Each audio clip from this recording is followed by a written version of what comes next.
сүүлийн жилүүдэд бодлого гаргаж байгаа ялангуяа гүйцэтгэх засаглалын шат шатны төрийн байгууллагууд шат шатны засаг дарганараас гарч байгаа шийдвэрүүд шинжлэх ухааны үндэслэлд суурилахгүй байна.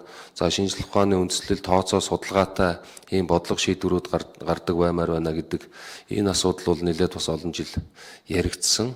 За тодорхой шат шатны засаг дарга нарын дэргэд энэ шинжлэх ухааны чиглэлээр энэ орон тооны бус зөвлөлийг ингэж байгуулж ажиллах шаардлагатай байна гэдэг ийм хуулийн заалт орж ирж байгаа. Энэ бол орон тооны бусаар засаг дарга тухайн шатны дарга нар ажиллах юм. За тэгээд тодорхой яамдуудын бүтцээр бас байж байгаа. За энэтэй холбоотой оронтоо нэмэгдэх бол асуудал байхгүй. Тухайн салбарынхаа эрдэмтэн мэрэгдийн багтаасан тухайн чиглэлээр энэ шинжлэх ухааны тэр зөвлөлүүдийг ингэж ажилуулах шаардлагатай байна.